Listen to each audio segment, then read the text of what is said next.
नमस्कार मित्रांनो, मी स्वानंद नांगल आणि तुम्ही बघताय न्यूज डंका. आज आपण बोलत आहोत छत्रपती शिवाजी महाराज यांच्या जयंतीच्या दिवशी. संपूर्ण महाराष्ट्राचे नाहीतर या देशाचे आराध्य दैवत, जे आज कदाचित जन्माला आले नसते त्या काळात, तर आज हा भारत काय स्थितीत असता आपल्याला माहित नाही. भारत भारत असता का, की एखादं इस्लामिक राष्ट्र असतं आपल्याला माहित नाही. म्हटलं जातं की अगर शिवराय ना होते तो सुन्नत होती सबकी. म्हणजे ती स्थिती किती भीषण होती, किती काय म्हणू, भारताच्या दृष्टीने परकीय आक्रमण, परकीय सत्ता, परकीय शाह्या या भारतावर कशा प्रकारे चाल करून येत होत्या. मुघल असतील, इतर सगळे परकीय आक्रमक असतील, आणि या लेंचांच्या विरोधात एक आवाज बुलंद झाला, राहिला, आणि ज्याने हिंदवी स्वराज्य स्थापन केलं असे आपल्या सर्वांचेच एक श्रद्धास्थान आपण त्यांना म्हणूया, असे छत्रपती शिवाजी महाराज. पण छत्रपती शिवाजी महाराज इतिहासात होऊन गेले, पण त्यांच्या इतिहासातून आज आपण काय शिकण्याची आवश्यकता आहे, त्यांचा इतिहास, त्यांचं तेव्हाचं कार्य आजच्या स्थितीत, आजच्या परिस्थितीत, वर्तमानात का महत्वाचं आहे, या सगळ्याविषयी आज बोलणं महत्वाचं वाटतं. आणि याच्यासोबत याच संदर्भात बोलायला, गप्पा मारायला, मी म्हणेन, मार्गदर्शन करायला म्हणणार नाही, असे एक तरुण इतिहास अभ्यासक, व्याख्याते, लेखक कौस्तुभ कस्तुरे आपल्यासोबत जोडलेले आहेत. कौस्तुभ, नमस्कार. नमस्कार. कौस्तुभ, न्यूज डंकामध्ये तुझं मनपूर्वक स्वागत. आणि आज शिवजयंती आहे. तुझ्या भावना महाराजांच्या प्रती काय आहेत हे उभ्या महाराष्ट्राला माहितीये. तर मी तुला त्याबद्दल विचारणार नाही की तू आज तुला नेमकं काय वाटतंय, कारण की ते खूपच बियॉन्ड एक्सप्रेशन असेल, किंवा शब्दात व्यक्त करता येणार नाही अशा भावना असतील त्या. आणि त्या प्रत्येक मराठी माणसाच्या, हिंदू माणसाच्या, महाराष्ट्रात राहणाऱ्या, देशात राहणाऱ्या माणसाच्या असतात. पण मुलाखतीला सुरुवात करताना कौस्तुभ, आजच्या संदर्भात, आज जी आपण आजूबाजूला परिस्थिती बघतोय, महाराष्ट्राची असेल, देशाची असेल, किंवा कदाचित जगाची असेल, या परिस्थितीच्या अनुषंगाने छत्रपती शिवाजी महाराज का महत्वाचे वाटतात, त्यांच्या इतिहासातून, त्यांच्या पूर्ण कार्य काळातून आपल्याला नेमकी काय शिकवण मिळते, तुला काय वाटतं? सर्वप्रथम सर्वांना आजच्या शिवजयंतीच्या मनपूर्वक शुभेच्छा. आणि महाराजांचं अर्थातच आपण दरवर्षी नाव घेतो आणि महाराजांच्या नावाचा जय जयकार होतो, जय भवानी जय शिवाजीच्या सगळ्या घोषणा होतात. राजकीय पक्षांचे वेगवेगळे काही कार्यक्रम असतात, सार्वजनिक काही कार्यक्रम असतात जे लोकवर्गणीतून निघालेले असतात. पण हे सगळं आपण जे बघतो ते आजच्या एकाच दिवसापुरतं बघतो. पण जसं स्वानंद आता म्हणालास की यातनं शिवाजी महाराजांचं नेमकं आपण काय घ्यायला हवं, किंवा तो जो रिलेव्हन्स ज्याला आपण म्हणूया आजच्या काळात कसा असायला हवा. माझ्या डोक्यात एक 4 ते 5 मुद्दे आहेत की ज्याचा संबंध आपण आजच्या काळात लावू शकतो आणि तो कसा उत्तमोत्तम आहे, की शिवाजी महाराजांची गरज का आहे. आजच्या काळातल्या राज्यकर्त्यांनी शिवाजी महाराजांकडनं काय शिकलं पाहिजे, आजच्या काळातल्या लोकांनी शिवाजी महाराजांकडनं काय शिकलं पाहिजे. पहिला मुद्दा अर्थातच राज्यकर्त्यांचा आहे की राज्यकर्त्यांनी कसं असावं. ह्याच्यात मी एका कोणत्याही राज्यकर्त्याचं नाव घेत नाही आत्ताच्या, पण एकंदरीतच हिंदुस्थानातली किंवा भारतातली जी काही एकंदरीत राजकीय परिस्थिती आहे, याला आपण, मी थेट नाही म्हणू शकत तसं, पण काही एक गोंधळाची परिस्थिती आहे. एक संघराज्य म्हणून, एक राष्ट्र म्हणून तुम्ही ज्यावेळेला काम करता, मी संघराज्य अशा करता म्हणतोय की आपलं एक राष्ट्र आणि त्याच्यात वेगवेगळी राज्य आहेत, या राज्यांची प्रत्येकाची सरकार आहे. मराठा राज्य ज्यावेळेला शिवाजी महाराजांनी सुरू केलं, त्याचं पुढे संघराज्यात रूपांतर झालं शिवाजी महाराजांच्या नातवाच्या काळात, आणि तिथून ती संघराज्य पद्धत ज्याप्रमाणे काम करत गेली, त्यातही पूर्वीच्या काळी सुद्धा छत्रपती हा त्या राष्ट्राचा प्रमुख असल्याने संघराज्य असलं तरी छत्रपती किंवा पेशवे यांच्या ऑर्डर्स सगळी लोक पाळायची. आजच्या काळात ज्या वेळेला तुम्ही बघता त्यावेळेला राज्यांचे मुख्यमंत्री काहीतरी वेगळेच निर्णय घेतात आणि केंद्र सरकार काहीतरी वेगळे निर्णय घेतात. अर्थात हे पुन्हा आत्ताच्या केंद्र सरकार किंवा आत्ताच्या राज्य सरकारशी निगडीत नाहीये. ह्याच्या आधी केंद्राचं सरकार वेगळं असेल, राज्यातलं सरकार वेगळं असेल, ते तसंही होऊ शकतं. पण एक जो होल्ड लागतो किंवा तुमची एक जी पर्सनॅलिटी लागते, आणि मुळात ती पर्सनॅलिटी तुमची वैयक्तिक असून चालत नाही, तर तुमचं वागणं, तुमचं बोलणं आणि एकंदरीतच ज्या काही गोष्टी आहेत त्या तशा असाव्या लागतात. समर्थांनी एक शिवाजी महाराजांचं उत्तम वर्णन केलंय की शिवरायांचे कैसे बोलणे, शिवरायांचे कैसे चालणे शिवरायाची सलगी देणे कैसी असे, ते सलगी देणं जे महत्वाचं आहे ना, की लोकांना तुम्ही एक करा, लोकांना आपलंसं करून घ्या आणि त्यातनं तुम्ही कामं करा. तर राज्यकर्त्यांच्या दृष्टीने हे सगळ्यात महत्वाचं आहे, की एखाद्याला तुमचे विचार पटत नसतील, तर त्याच्या विरोधात जाऊन तुम्ही अर्थात आत्ताच्या ह्याच्यात तुम्ही कोणत्या चौकशा मागे लावा किंवा काही करा. असल्या गोष्टी करण्यापेक्षा तुम्ही काहीतरी एक राउंड टेबल कॉन्फरन्स घ्या. सूडबुद्धीने एखाद्यावरती कारवाई करण्यापेक्षा ते तुम्ही करा. हा प्रॅक्टिकल विचार आत्ताच्या काळात शक्य नाही हे मला माहिती आहे, कारण प्रत्येकाचे पॉलिटिकल इंटरेस्ट वेगळे आहेत. पण शिवाजी महाराजांचं एक उत्तम उदाहरण यातलं देतो. अ, बाजी घोरपडे मुधोळकर ज्यांनी जे शिवाजी महाराजांच्या वडिलांचे विरोधक होते आणि अफजल खान आणि विजापूरच्या इतर सरदारांबरोबर या बाजी घोरपड्यांनी शहाजी राजांचा छळ केला होता असं आपण म्हणूया, किंवा त्यांना अटक करण्यात वगैरे त्यांचा हात होता.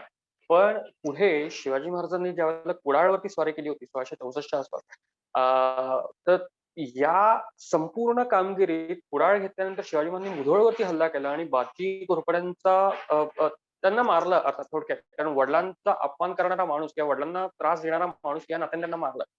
पुढे जाऊन या बाजी घोरपड्यांच्या मुलाला मालोजी घोरपडे होते, त्यांना शिवाजी महाराजांचं एक पत्र आहे. काही अभ्यासकांच्या मध्ये ते पत्र खरं आहे, काही अभ्यासांमध्ये खोटं आहे. पण आपण त्या टेक्निकल भाषेत आज जायला नको. त्यातली शिवाजी महाराजांची दृष्टी जी काही होती ती दिसते. महाराजांचं त्याच्यात एक वाक्य आहे, की "तुम्हा मराठा लोकांचे गोमटे करावे." म्हणजे तुम्ही सगळे मराठे आपले आहात. मराठा म्हणजे जातीने मराठा असा तिथे अर्थ नाही. तो महाराष्ट्रात राहणारा प्रत्येक जण मराठा. ज्याच्या वडिलांना शिवाजी महाराज मारतात त्याच्या मुलाला, त्या माणसाच्या मुलाला शिवाजी महाराज आपलंसं करून घेतात. ही जी सलगी देण्याचा प्रकार आहे ना, हा शिवाजी महाराजांचा तिथे सगळ्यात मोठा दिसतो. शिवाजी महाराजांचा आणखीन अशा वेगवेगळ्या प्रकारे दिसतात, की शत्रूकडची लोकं जी शिवाजी महाराजांनी आपल्याकडे खेचून घेतली. सिद्दी हिलाल असेल किंवा अशी इतरही लोकं होती, जी अ, अ, परकीयांकडे होती आणि त्यांना काही देऊन, म्हणजे तिथे तुमचं साम, दाम, दंडभेद ही संपूर्ण नीती येते. तुम्ही सामोपचाराने द्या, तुम्ही दाम म्हणजे पैसा देऊन लाचलुचपत देऊन द्या. लाच हा शब्द अर्थात थोडा कॉन्ट्रोव्हर्शियल वाटेल आपल्याला, पण तो पॉझिटिव्हलीही घेता येतो, तो निगेटिव्हली घेता येतो. तुम्ही वाईट काम करता त्यावेळेला तो वाईट अर्थाने येतो आणि तुम्ही चांगलं काम करता त्यावेळेला तो बक्षीस अशा अर्थाने येतो. तर तुम्ही एखाद्याला बक्षीस देऊन त्याला आपलंसं करून घ्या. तुम्ही त्याला दंड करा, त्याला काही शिक्षा करून त्याला कायमचं भीती दाखवून घ्या किंवा त्याच्यात भेदनीती करून, जी चाणक्याने सांगितली होती, ती भेदनीती करून घ्या. कुठच्याही मार्गाने त्या माणसाला तुमच्याकडे घ्या. पण त्याच्यातला सलगीचा जो मुख्य भाग आहे ना, तो शिवाजी महाराजांचा आपल्याला दिसून येतो. तर हे राजकारणातलं एक शिवाजी महाराजांचं चित्र दिसतं. दुसरा मुद्दा मला शिवाजी महाराजांचा प्रकर्षाने सांगावासा वाटतो, की आजच्या काळातला त्याचा रेलेव्हन्स असा आहे, की शेतकऱ्यांच्या दृष्टीने एकंदरीतच शिवाजी महाराजांची मांडणी आहे. आपल्याकडे महाराजांचं एक पत्र उपलब्ध आहे. तुकाराम सुभेदार म्हणून प्रभावळीचा सुभेदार होता. तर ते पत्र आपल्याला सगळ्यांनाच माहिती आहे, की शाळेपासून आपण ऐकलेलं असतं, की "रयतेच्या भाजीच्या देठासही रास व द्रुस न वर्तणे" असं शिवाजी महाराजांचं ते वाक्य आहे. तर तो सुभेदार आहे, त्याला शिवाजी महाराज सांगतात. तो नवीनच अपॉइंट केलेला सुभेदार आहे. तर त्याला शिवाजी महाराज त्या सगळ्या एस-ओ-पीज आहेत त्याला फॉरवर्ड केलेल्या आहेत आणि सांगतात, कशा पद्धतीने काम कर. पण त्या पत्रातली अतिशय महत्वाची गोष्ट अशी आहे, की शेतकऱ्यांच्या बद्दल शिवाजी महाराजांचं धोरण काय होतं ते तिथे दिसून येतं. आत्ताचे राजकारणी कोणत्याही पक्षाचा असो, पुन्हा मी सांगतो, पण शिवाजी महाराजांचं नाव घेऊन शेतकऱ्यांच्या बाजूने जे राजकारण करतात, त्याच्यात प्रत्यक्ष शेतकऱ्यांना काहीही मिळत नाही. म्हणजे शेतकऱ्यांच्या कळवळा असलेले असे अनेक शेतकरी नेते आपल्याला दिसतील. पण शेतकऱ्यांच्या दृष्टीने कामं करणारा असा जर कोणी हवा असेल, तर शिवाजी महाराजांचं मोठं उदाहरण आहे. महाराजांनी एक सवय अतिशय उत्तम लावली, की कोणालाही फुकट द्यायचं नाही. एखादी गोष्ट तुम्हाला फुकट दिली जाते त्यावेळेला त्या गोष्टीचं तुम्हाला मोल कळत नाही. आणि एका लिमिट नंतर ज्यावेळेला ती गोष्ट तुम्हाला सतत फुकट मिळत जाते, त्यावेळेला तुम्हाला त्याची सवय लागते आणि तुम्हाला पुढच्या काळातही ती गोष्ट मला फुकट मिळावी हे तुम्ही तुमच्या डोक्यात चालू असतं. महाराजांचं ते जे पत्र आहे तुकाराम सुभेदाराला लिहिलेलं, तर त्याच्यातली वाक्य अशी आहेत, की 2 गोष्टी असायच्या. एकतर नैसर्गिक जो काही दुष्काळ पडायचा, ज्याला अस्मानी आपल्याकडे शब्द आहे. आणि दुसरा आहे तो सुलतानी, म्हणजे सुलतानांकडनं जे काही गावं उजाड व्हायची, वैराण व्हायची.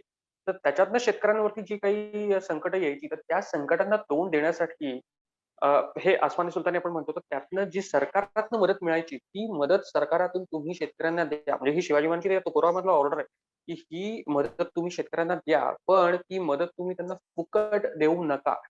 त्यातला पहिला मुद्दा असा आहे, ज्या शेतकऱ्याकडे त्याचा एक बैल नांगराला जे 2 बैल लावायला लागतात पुढे, त्यातला एक बैल समजा जाया झाला असेल, तर त्याला 1 बैल द्या. त्याचे 2 बैल जाया झाले असतील, तर ते काय लंगडे झाले असतील किंवा काही त्यांना झालं असेल, आजारी असतील ते साथीच्या रोगांमुळे वगैरे किंवा काही इतर कारणांमुळे, तर त्यांना ते सरकारातून प्रोव्हाईड करा. त्यांना ते बैल द्या, त्यांना नांगर द्या, त्यांना कुदळ, फावडं किंवा इतर जे काही साहित्य असेल ते द्या. ते सगळं सरकारातून द्या. असंही नाही की ते त्यांना बाहेरनं कुठेतरी मिळवायचं. त्यांना सरकारातून सगळं फ्री ऑफ कॉस्ट द्या.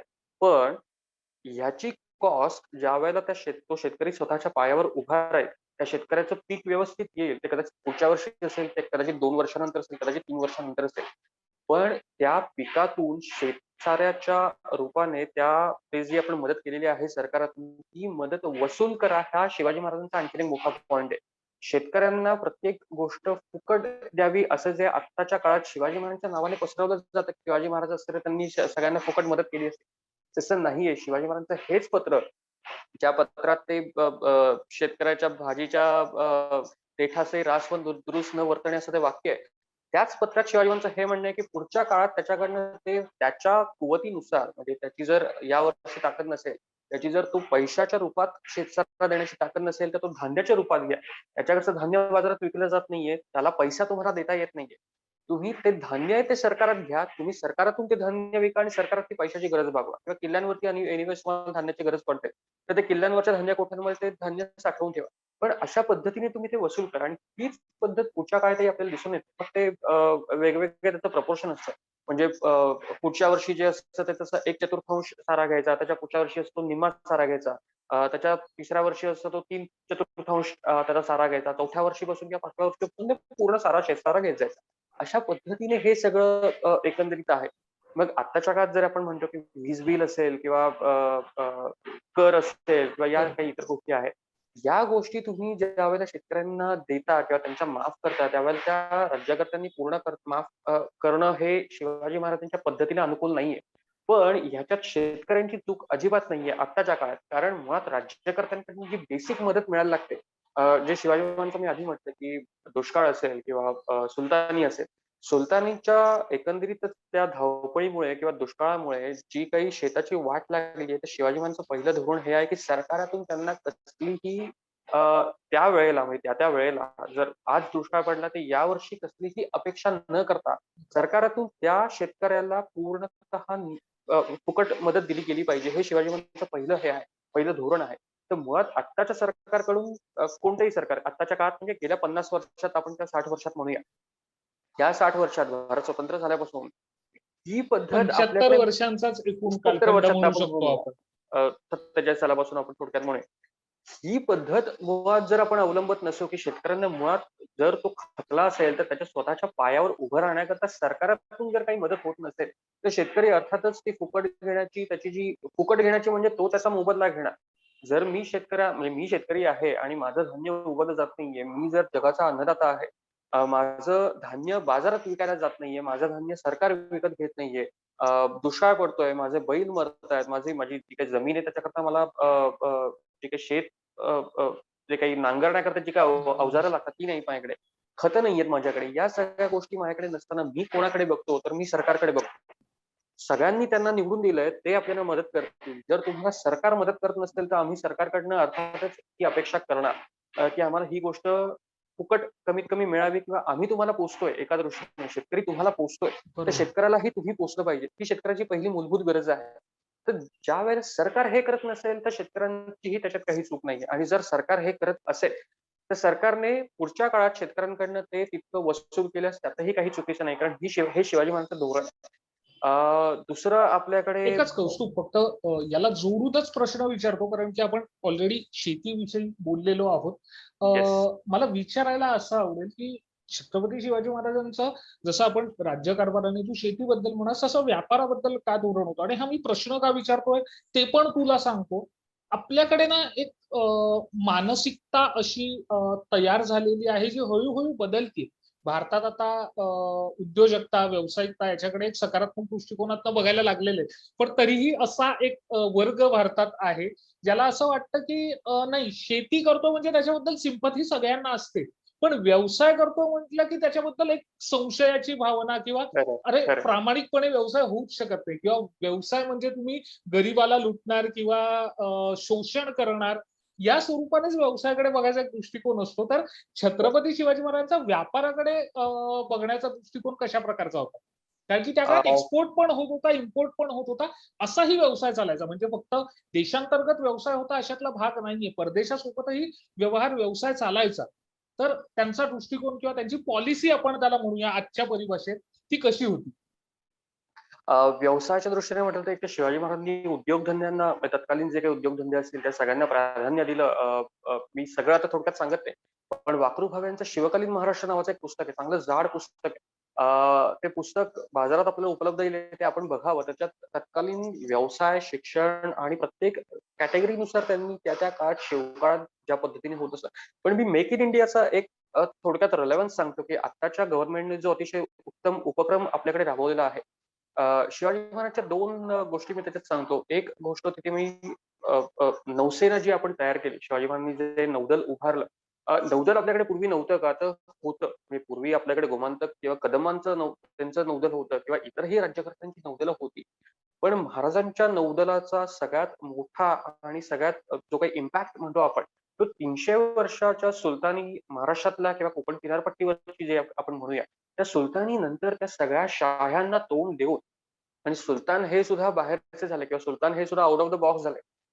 समुद्रावरती ज्यांच्या सत्ता आहेत ती लोक कोण? तर इंग्रज, डच, पोर्तुगीज आणि फ्रेंच या 4 ज्या भारतातल्या प्रमुख सत्ता होत्या. प्रमुख सत्ता म्हणजे व्यापारी सत्ता आपण ज्यांना म्हणूया. त्याच्यात पश्चिम किनाऱ्यावरती फ्रेंच इतके प्रबळ नव्हते. ते पूर्व किनाऱ्यावरती जास्त होते. पण इथे इंग्रज आणि पोर्तुगीज या 2 आणि त्यांच्या बरोबर आलेले आणखीन एक परकीय, यांना परकीयच आपण म्हणूया कारण ते मुघल किंवा दख्खनी मुसलमानांसारखे इथे नव्हते. ते म्हणजे सिद्दी. सिद्दी म्हणजे हे मूळचे आफ्रिकन लोक सगळी. अबिसिनिया मधली ही सगळी लोक आणि ते अबिसिनियन्स सगळे इथे येऊन स्थिरावले. साधारणतः निजामशाहीच्या काळातला हा सगळा कालखंड आहे, की त्यांनी तो मुरुडचा म्हणजे राजपुरीच्या समोरचा जो किल्ला होता, लक्कडकोट तो त्यांनी हातात घेतला आणि त्याला त्यांनी दगडी पूर्ण स्वरूप दिलं आणि त्याला जंजिरा दिला. ते अबिसिनियन्सना आपली लोक हबशी म्हणायला लागली आणि ते हबशांचं हबसाण झालं. ते त्या गमती-जमती मी नंतर सांगतो थोडक्यात. पण या ज्या काही परकीय सत्ता होत्या, ह्यांच्या सत्तांना तोंड देण्याकरता शिवाजी महाराजांनी समुद्रावरती आरमार निर्माण केलं. या आरमारात लढाऊ गलबत होती, तशीच त्यांची व्यापारी जहाजही होती. पण हे आरमार निर्माण करण्याकरता शिवाजी महाराजांनी पोर्तुगीज कारागीर सुरुवातीला घेतले होते. म्हणजे 1657 साली नरक चतुर्दशीच्या दिवशी कल्याण भिवंडी जिंकलं. दिवाळीच्याच दिवशी. त्याच्यानंतर दुर्गाडीचा किल्ला बांधायला सुरुवात केली आणि शिवाजी महाराजांनी खाडी पहिल्यांदा बघितली किंवा समुद्र तो जो काही होता, की जर तुम्ही कल्याणचा प्रदेश बघितला, तर त्या कल्याणच्या खाडीतून थोडंसं पलीकडच्या बाजूला गेलं तर तुम्हाला एका बाजूला पूर्ण पारसिकची डोंगर रांग दिसते.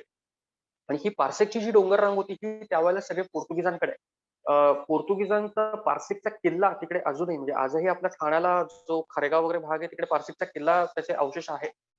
हा ज्या वेळेला शिवाजी महाराजांना प्रदेश दिसतोय, की तो आपला जाणारा येणारा सगळा मार्ग पोर्तुगीजांनी अडवून ठेवलेला आहे. आपल्याला नवीन गलबतं बांधतोय आपण तीही आपण पोर्तुगीजांची बांधतोय.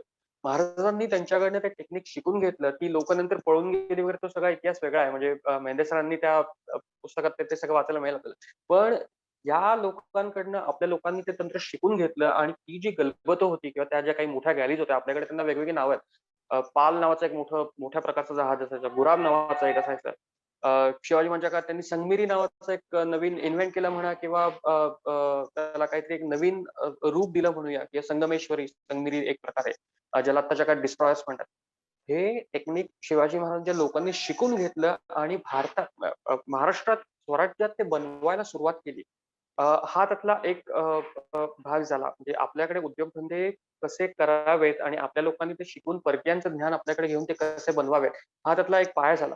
दुसरा एक मिठाचा मला उल्लेख करावासा वाटतो, की कोकणातलं जे काही मीठ यायचं ते पोर्तुगीजांच्या बारदेशमध्ये म्हणजे गोवा किंवा बारदेश हा जो काही भाग आहे, त्या भागामधनं मीठ व्यापारी लोक वर घाटावरती घेऊन जायचे आणि आपल्या इथे जकात जास्त होती. म्हणजे घाटमार्ग जे आहेत कोकणातनं वर चढणारे, त्या घाटमार्गावरती जकात जास्त होती. तर शिवाजी महाराजांच्या डायरेक्ट ऑर्डर्स आहेत, की तुम्ही घाटमाथावरचे जी काही जकात केंद्र आहे, तिथली जकात तिथल्या कोकणातल्या शेतकऱ्यांना पूर्ण माफ करून टाका. याची गोष्ट याचं कारण असं, की परकीय वकील किंवा जे कोणी व्यापारी आहेत ती लोक कोकणातलंच तिकडचं मीठ घेऊन ते तुमच्या घाटावरती येणार, घाटावरच्या लोकांना विकणार आणि ते त्यातनं नफा कमावणार. आपली लोकं फुकट मरतात, आपली लोकं कष्ट करतात, आपली लोकं मिठागळ उभारतायत, पण ते मीठ घाटावरती घेऊन जाताना ते त्यांचा जो काही मोबदला असतो, तो सगळा मोबदला तुमच्या जकातीतच निघून गेला, तर ती वर येऊन खाणार काय आणि कमावणार काय? तर इथल्या लोकांना रोजगार मिळावा, इथल्या लोकांना सगळं काही मिळावं. मग त्याच्यात मिठागृह असेल, त्याच्यात वेगवेगळे ग्रंथ निर्माण करणं असेल, वेगळ्या काही हातमाग म्हणजे पैठणी वगैरे हे प्रकार तर आपल्याकडे पूर्वीपासून चालत आले हे आपल्याला सगळ्यांना माहिती आहे. आणि हे ह्याला उत्तेजन मिळालं हे शिवाजी महाराजांच्या काळातच मिळालं असणार हेही उघड आहे. कारण पुढे ज्यावेळेला मराठी राज्य स्थिरस्थावर झालं त्यावेळेला तो व्यापार अजून मोठ्या लेव्हलवरती गेला. पण त्याची सुरुवात त्या काळात झाली असणार हे एवढं उघड आहे.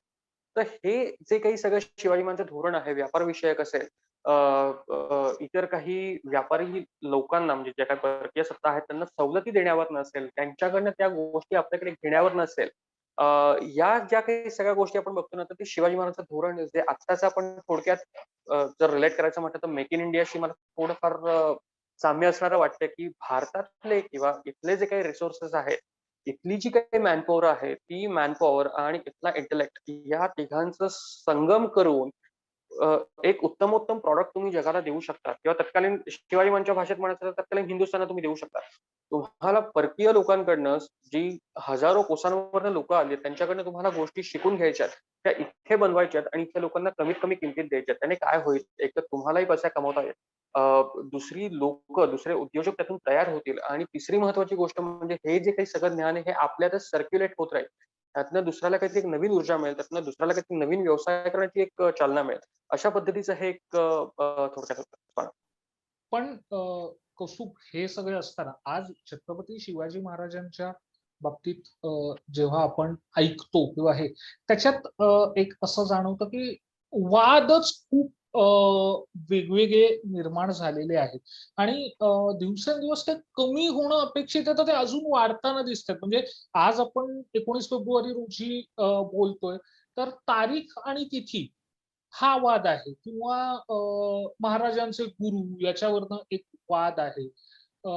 किंवा त्यांच्या सैन्यातले सैनिक हे कोण होते, कोणत्या जातीचे होते, धर्माचे होते, याही गोष्टी लोक काढताना दिसतात. तर काय म्हणजे या वादांबद्दल काय वाटतं? आणि आजच्याच वादाबद्दल एक बोलायचं झालं तर खरंच छत्रपती शिवाजी महाराज हे कोणत्या दिवशी जन्मले, तारीख काय होती, तिथी काय होती, इतिहासाच्या अनुषंगाने ते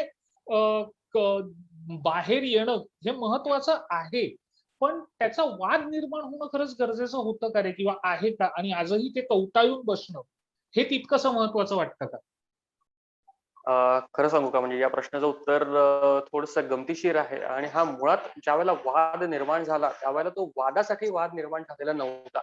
अ, आपल्याकडे जे पूर्वापार चालत आलेल्या काही गोष्टी होत्या त्याच्यात दंतकथा आपण म्हणूया.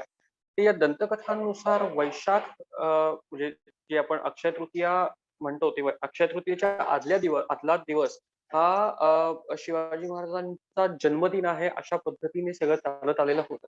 ह्याच्या बरोबरच आणखीन काही बखरी आपल्याकडे उत्तरकालीन बखरी होत्या. म्हणजे आपल्याकडे कागदपत्रांचे काही प्रकार असतात. त्याच्यात बेसिकली आपण 2 भाग करतो, की एक कंटेम्पररी डॉक्युमेंट्स आहेत का आणि जे लेटर पिरियडचे काही डॉक्युमेंट्स आहेत का, जे उत्तरकालीन आहेत का. तर उत्तरकालीन आपण तितके विश्वसनीय मानत नाही अशा गोष्टी करता. म्हणजे एक कॉमन एक्झाम्पल देतो. आज भारताच्या पंतप्रधानांनी काही केलं आणि 100 वर्षानंतर कोणत्या तरी एखाद्या माणसाने त्या पंतप्रधानांच्या एका कृतीबद्दल लिहिणं, याला मी तितकंसं महत्त्व देणार नाही. पण आजच्या पंतप्रधानांच्या एका कृतीबद्दल आजच्या दिवसाच्या माणसाने जे काही लिहिलं, त्याला मी तितकं महत्त्व देईन. तर हे जे काही समकालीन किंवा कंटेम्पररी रेफरन्सेस असतात, त्याला मी जास्त महत्त्व देतो आणि ही जी आपल्याकडे इतिहास संशोधनाची परंपरा आहे, ही खूप उशिरा सुरू झाली. म्हणजे मराठेशाही संपली, ब्रिटिश आले आणि त्यावेळेला मराठ्यांचा पहिला इतिहास लिहिला गेला तो एका ब्रिटिशाने लिहिला. जेम्स कनिंगहॅम ग्रँड डफ त्याचं नाव होतं आणि आपला जो मुंबईचा पहिला गव्हर्नर होता माउंटस्टोन एल्फिन्स्टन, तर त्याचा तो राईट हँड तो साताऱ्याचा पॉलिटिकल एजंट होता. तर त्याने तत्कालीन ज्या काही बखरी वगैरे होत्या त्या सगळ्या बखरी एकत्र केल्या आणि त्या बखरींवर त्याने हिस्ट्री ऑफ मराठा नावाचा एक ग्रंथ लिहिला. त्याचे 3 व्हॉल्यूम्स त्याने पब्लिश केले. या सगळ्यामध्ये त्याने जी मराठ्यांची जी काही वेगवेगळी साधनं एकत्र केली होती त्याच्यात त्याला बहुतांशी बखरीच मिळाल्या आणि बखरींच्या आधारावर त्याने तो सगळं तो मांडत गेला होता. तर ही वैशाख शुद्ध द्वितीया ही जी काही एक तारीख तत्कालीन प्रथेनुसार बखरींनी जी काही दिली होती ती तारीख अनेक वर्ष पुढे ती चालत आली होती.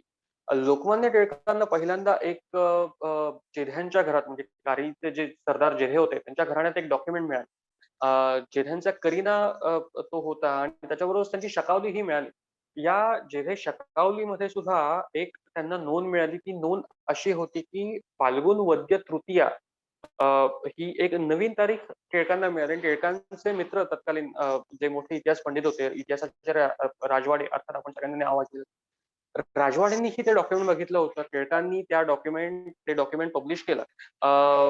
भारतीय संशोधक मंडळाच्या एका त्रैमासिकात म्हणजे तत्कालीन जो काही अहवाल असायचे त्या अहवालात ते पब्लिश झालं आणि तिथपासून हळूहळू तो टिळकांनी राजवाडेंनी तो मुद्दा पुढे मांडायला सुरुवात केली की समकालीन कागदपत्र तो जेथे करण्याचा जो काही करीना आहे किंवा ती जी शकावली आहे ही अस्सल कागदपत्रांचे जे काही प्रकार असतात, जे आपण विश्वसनीय कागदपत्रांचे प्रकार म्हणतो बखरींच्या तुलनेमध्ये, तर तो कागद आणि इतर बखरी राजवाड्यांचं एक स्टेटमेंट आहे की अस्सल कागदाचा एक छोटासा चिटोरा सुद्धा बखरींच्या बहुमताला हाणून पाडण्याला समर्थ असतो. तर तुमच्याकडे ढीगभर बखरी पडलेल्या आहेत आणि तुमच्याकडे एक समकालीन छोटासा कागदाचा एक चिठ्ठी असेल 4 ओळींची. ती 4 ओळींची चिठ्ठी सुद्धा त्या अख्ख्या बखरींच्या मोठ्या गठ्ठ्याला ही खोटं पाडायला ती मदत करू शकते. अशा पद्धतीचं होतं आणि टिळकांनी ही सुरुवात केली. टिळकांचं किंवा राजवाड्यांचं त्यांना स्टेटमेंट असं होतं की हे ज्यावेळेला आपल्याला मिळतंय, ते ह्याची सत्यासत्यता आपल्याला तपासावी लागेल आणि यातलं जे खरं आहे, खोटं आहे, अभ्यासकांच्या, संशोधकांच्या चर्चेने हे आपण सोडवूया.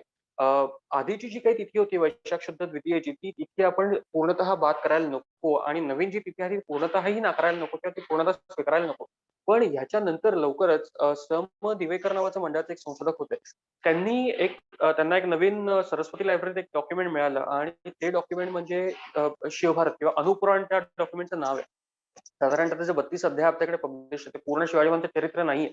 अर्ध चरित्र आहे आणि संस्कृत त्याचे श्लोक मिळाले आणि हा जो माणूस होता लिहिणारा, त्याचं नाव होतं कवींद्र परमानंद गोविंद नेवासकर. निधिवासकर तो म्हणतो. आपलं पैठणचं नेवास जो आहे तिकडचा तो मूळचा. हा माणूस स्वतः शिवाजी महाराजांच्या बरोबर आग्र्याला गेला होता. या माणसाने वर्णन करताना असं म्हटलंय, की हे चरित्र लिहिताना शिवाजी महाराजांनी जे मला सांगितलं त्याप्रमाणे मी हे सांगतो आणि तो काशीत जाऊन काशीतल्या ब्रह्मवृंदाला हे सगळं शिवाजी महाराजांचं चरित्र ऐकवतोय. पुढे आग्राच्या प्रकरणात हा होता. आग्राच्या प्रकरणात शिवाजी महाराजांनी त्याला काही हत्ती वगैरे घेऊन दिल्याचा उल्लेख दुसऱ्या एका डॉक्युमेंटमध्ये मिळतो. त्यामुळे दुसरा कागद जर या माणसाचं वर्णन करतो त्यात या माणसाने जे सांगितलेलं ते खरं असणार हे आपण 100% मान्य करू शकतो. तर कवींद्र परमानंदाने जी तिथी दिलेली आहे ती तिथी आणि जेध्यांच्या शकावलीत ती तिथी ही तंतोतंत जुळते. त्याच्या पलीकडे जाऊन संशोधकांना आणखी म्हणजे बिकानेर आणि जोधपूरच्या म्हणजे राजपुतानातल्या आर्काइव्हमध्ये संशोधकांना शिवाजी महाराजांच्या 3 कुंडल्या मिळाल्या. या कुंडलांमधली तिथी ही जेथे शकावलीतली तिथी आणि शिवभारतातली तिथी या तिथ्यांची अतिशय मिळती-जुळती आहे. याच्यात अतिशय घटिका आणि फळांचा फरक फार फार पडू शकतो. पण ह्या घटिका फळांचा फरक जसं म्हणजे आजच्या काळातही माझा जन्म सकाळी 6:30 वाजता झाला असं मी ज्यावेळेला म्हणतो, त्यावेळेला माझा तो 6 वाजून 30 मिनिटांनी झाला, 6 वाजून 33 मिनिटांनी झाला, 6 वाजून 32 मिनिटांनी झाला. ती जी नर्स आहे ती आतून बाहेर येऊन सांगेपर्यंत 3-4 मिनिटं गेलेली असतात. त्याच्यात तुमची काही घटिका फळं गेलेली असतात. तर हे तुम्हाला थोडंफार दुर्लक्ष करावं लागतं. पण जे काही ते जे नक्षत्र असतं किंवा ती जी रास असते, तुमचा चंद्र एका राशीत असतो, तो 2.5 दिवस तिथे थांबतो. या सगळ्या गोष्टी तुम्ही ज्यावेळेला बघता त्यावेळेला त्याच्यात फारसा फरक पडत नाही आणि ती फार फार तर काय होईल मार्गशीर्ष सॉरी वैशाख शुद्ध द्वितीया जर मूळ तुमची तारीख असेल तर वैशाख शुद्ध द्वितीयेची तृतीया होईल किंवा पहिली तारीख येईल त्याची. पण ती अचानक 2-3 महिने पुढे जाणार नाही. फाल्गुन वद्य तृतीया जर तुम्हाला 5 ठिकाणी मिळते, 3 कुंडल्या आणि 2 महत्त्वाचे डॉक्युमेंट्स पण मिळतात. त्यावेळेला संशोधकांनी त्याच्यावरती एकमताने मान्य केलं, की ह्याच्या पुढे जी आतापर्यंत चालत आलेली जी काही तीथ होती वैशाख शुद्ध द्वितीयेची, ती आता कालबाह्य झालेली आहे आणि बखरींच्या बहुमताला हाणून पाडणारा राजवाड्यांच्या म्हणण्यानुसार हा एक अस्सल पुरावा आणि एक अस्सल चिटोरा नाही तर त्यावेळेला 3 कुंडल्या आणि हे जे 2 महत्त्वाचे डॉक्युमेंट्स आहेत, हे ज्यावेळेला आपल्याला मिळतात त्यावेळेला आपण निःसंशय कंटेम्पररी म्हणून त्यांच्याकडे बघितलं पाहिजे आणि ते सगळं ग्राह्य धरलं पाहिजे. तर हे सगळं प्रकरण सुरू झालं. पण ह्याच्यात आता गोंधळ असा झाला, की अगदी आत्तापर्यंत काही राजकीय पक्ष माझ्या आठवणीत आजही म्हणजे यावर्षीही काही राजकीय पक्षांनी बदलापुरात वैशाख शुद्ध द्वितीयेलाच शिवजयंती साजरी केली. मी पक्षांचं नाव घेणार नाही, पण अजूनही हा प्रवाद चालू आहे. तो प्रवाद अर्थात राष्ट्रीय स्वार्थाकरता असतो, की शिवजयंतीच्या नावाखाली शिवाजी महाराजांची निवडणूक काढता येते, स्वतःचे राजकीय अजेंडे राबवता येतात. पण हे सगळं करताना संशोधकांचा पूर्वीचा गट आणि संशोधकांचा नवीन गट या 2 गटामधला जो काही हे होता, काही लोकांनी ती पूर्वीची स्थिती नाही आमचं होतं तेच बरोबर आहे. काहींनी जी नवीन तिथी होती ती सुधारणावादी तिथी मान्य केली. या सगळ्यामध्ये जो तिसरा पक्ष होता, त्या तिसऱ्या पक्षाने त्यातनं नवीन तोड काढली. आम्हाला वैशाख शुद्ध द्वितीयाही नको, आम्हाला फाल्गुन वद्य तृतीयाही नको. आम्ही आज जे कॅलेंडर वापरतोय त्या कॅलेंडरनुसार आम्हाला ती तारीख हवी आणि आम्हाला एक जे युनिव्हर्सली ती साजरी करता येईल किंवा जे आम्ही चेकवरती सह्या करताना जे करतो किंवा आम्ही रेग्युलर लाईफमध्ये जी काही आम्ही तारीख वापरतो, त्या कॅलेंडरनुसार आम्हाला ती हवी आणि म्हणून सरकारने जी काही एक समिती बसवली होती त्याच्यात अनेक मोठमोठे संशोधक होते. दत्तवान पोद्दारांपासून अगदी बेंद्रांपासून आपले बाबासाहेब पुरंदरेंपर्यंत सगळी लोकं त्याच्यात होती. या सगळ्या लोकांनी एक अहवाल सरकारला सादर केला होता आणि त्या अहवालात फाल्गुन वद्य तृतीया हीच बहुमताने अर्थात ते कारण त्याच्यात सगळ्याच्या सगळ्या संशोधकांचं एकमत झालेलं नव्हतं. त्याच्यात सेतुमाधवरावही होते. अ, या संशोधकांचं एकमत झालं नाही तरीही बहुमताने फाल्गुन वद्य तृतीया हीच सरकारने मान्य केली. आणि फाल्गुन वद्य तृतीयेला आजच्या कॅलेंडरनुसार मला सोयीचं जावं म्हणून इंग्लिश तारीख कोणती येते तर ती 19 फेब्रुवारी ही 19 फेब्रुवारी 1630 ही तारीख त्यांनी मान्य केली. आता ह्याच्यात एक घोळ असा आहे आणि या घोळाचा वास्तविक संबंध काही नाही किंवा मला एक वेगळा वाद ह्याच्यात निर्माण करायचा नाहीये. पण तो वाद असा आहे की आजच्या कॅलेंडरनुसार जर तुम्ही बघायला गेलात, जर ग्रेगोरियन कॅलेंडर आपण आज वापरतोय, तर ग्रेगोरियन कॅलेंडरनुसार जर तुम्ही बघायला गेलात, ती 19 फेब्रुवारी ही तारीख येत नाही. ती तारीख येते 1 मार्च 1630. अर्थात हे सांगताना आपण नाही सांगू शकत. ह्याचं कारण असं सांगू शकत नाही म्हणजे त्याचा रिलेव्हन्सही काही नाहीये आणि ती तारीख आपण देऊही शकत नाही. जंत्री ज्यावेळेला क्रिएट केली गेली, आता ह्याचे वैश्विक परिणाम जसे असतात ते आपल्याला भोगावे लागतात, तसंच ही सगळी पद्धत आहे. म्हणजे पोप ग्रेगरी तिसरा त्याने जी काही कालगणनेत सुधारणा केली होती, तर जुलियनचं ग्रेगोरियन होताना जगातल्या वेगवेगळ्या देशांनी ती प्रणाली होती किंवा ती जी काही कालगणना होती, ती स्वीकारली. त्याची वर्ष वेगवेगळी आहेत. म्हणजे 1582, 1583 मध्ये वेगळ्याच लोकांनी घेतली. 1600 मध्ये काही वेगळ्याच लोकांनी घेतली. ब्रिटिशांनी आपल्याकडे ज्यावेळेला ब्रिटिशांचा अंमल येतो, त्यावेळेला ब्रिटिशांनी 1752 मध्ये घेतली आणि ब्रिटिशांचा आपल्याकडे अंमल शेवटपर्यंत असल्यामुळे आपण 1752च्या तारखा आधीच्या ज्या आहेत, त्या जुलियन कालगणनेनुसार धरतो आणि 1752 नंतरच्या ज्या काही तारखा आहेत, त्या सगळ्या ग्रेगोरियन नुसार धरतो. म्हणजे मराठ्यांच्या इतिहासात सुद्धा पानिपतचं युद्ध आपण मी एक उदाहरण सांगतो. पानिपतचं युद्ध जर मी घेतलं तर ती तारीख ग्रेगोरियन आहे. त्याच्यात 10 दिवस ऍड करून ती पुढे नेण्याची आपल्याला गरज नसते, खरं सांगायचं तर. पण शिवाजी महाराजांच्या आयुष्यातलं किंवा बाजीरावांच्या आयुष्यातल्या काही घटना घेतल्या तर त्या सगळ्या जुलियन आहेत. त्याच्या 10 दिवस नंतर. हे मी फेकतोय अशातली गोष्ट नाही. ह्याचा एक उत्तम उदाहरण सांगतो. डचांची किंवा पोर्तुगीजांची काही आपल्याकडे कागदपत्र प्रसिद्ध झालेली आहेत. तर ती कागदपत्र तुम्ही बघितली ना, तर त्या लोकांनी क्लिअर कट शिवकालीन कागदपत्र आहेत. या कागदपत्रांमध्ये ओल्ड स्टाईल आणि न्यू स्टाईल अशा दोन्हीही तारखा आपल्याला दिलेल्या दिसतात. ओल्ड स्टाईल जर ती तारीख 6 डिसेंबर असेल किंवा 6 जानेवारी असेल, तर ती न्यू स्टाईल तत्कालीन पद्धतीनुसार 16 जानेवारी किंवा 16 डिसेंबर येते. अ, अ, हे ज्यावेळेला तुम्हाला समजून घेता येईल, त्यावेळेला तुम्हाला तो सगळा तारखेचा वाद सुटेल. ज्येष्ठ खगोलतज्ञ मोहन आपटे म्हणजे आता आपल्यात नाहीये ते. पण आपटे सरांचं खगोलीय शिवकाल नावाचं एक छोटं पुस्तक आहे. जनसेवा समितीने ते पब्लिश केलेलं आहे. तर त्याच्यात शिवाजी महाराजांची जन्मतारीख, जन्मतिथी काय होती? त्यावेळेला शिवभारतकरांनी जे काही ग्रह मांडलेले आहेत, की कुठच्या चंद्र कुठे होता किंवा काय होता, ती कुंडली कशी होती. तर स्काय मॅप प्रो नावाचं आपल्याकडे ॲप्लिकेशन आहे. टेक्नॉलॉजीच्या मदतीने तुम्ही सगळं काही आज जग इकडचं तिकडे करू शकता. तर स्काय मॅप प्रो नुसार तुम्ही तत्कालीन शिवाजी महाराजांची कुंडली घ्या. ते ग्रह त्या ठिकाणी केव्हा होते हे ज्यावेळेला तुम्ही बघता त्यावेळेला 19 फेब्रुवारीच्या दिवशी तुम्हाला ते ग्रह त्या नक्षत्रात दिसत नाही. ते तुम्हाला 1 मार्चच्या दिवशी दिसतात आणि हे आपटे सरांनी व्यवस्थित सांगितलं. पण हे मी सांगण्याचा उद्देश या सगळ्याचा एवढाच आहे, की आज जी आपण 19 फेब्रुवारी म्हणतो तीही ग्रेगोरियन जे आपण आज वापरतोय त्या कॅलेंडरनुसार नाहीये. पण एकमत व्हावं सगळ्यांचं आणि एक दिवस आपल्याला शिवाजी महाराज 19 फेब्रुवारीला जन्मले आणि 1 मार्चला जन्मले किंवा ते 10 मार्चला जन्मले. त्यांचं कर्तृत्व कमी होणार नाहीये किंवा त्यांनी जे काही प्रचंड काम करून ठेवलंय, ते काही कमी होणार नाहीये. त्यामुळे हे वाद उगारून आपल्याला काहीच उपयोग नाहीये. पण जर अभ्यासकाच्या दृष्टीने बघायचं तर तुम्ही शांतपणे या दृष्टीने बघा. जर तुम्हाला वादच घालायचे तर ते वाद घालण्याकरता आपल्याला बरीच कारणं आहेत आणि ते वाद घालण्याकरता मी असंही म्हणेन की तो फसली सणाच्या दृष्टीने फसली सणाची ती तारीख काय आहे, ती अरबी सणाची तारीख काय आहे, ती शालिवाहन शकाची काय आहे, ती युधिष्ठिर शकाची काय आहे किंवा ती कोणाचा तरी जुलूस काहीतरी वेगळा असतो त्या जुलुसानुसार काय आहे. हे ज्यावेळेला मी करत जाऊ ना, तेव्हा 365च्या दिवसात कधी ना कधी प्रत्येक दिवशी एक शिवजयंती येईलच. मग त्यावेळेला तुम्ही काय करा? Exactly. आपण आता वादाच्या मुद्द्यांना हात घातलेलाच आहे. घातलेला आहे म्हणजे चर्चा करतोय त्याच्यावर. वाद निर्माण करत आहोत किंवा वाद घालत नाहीये. तर आणखीन एक असा मुद्दा ज्याच्यावर सध्याच्या काळात खूप चर्चा होताना दिसते की छत्रपती शिवाजीरायांनी स्थापन केलेले स्वराज्य हे हिंदवी स्वराज्य नव्हतं.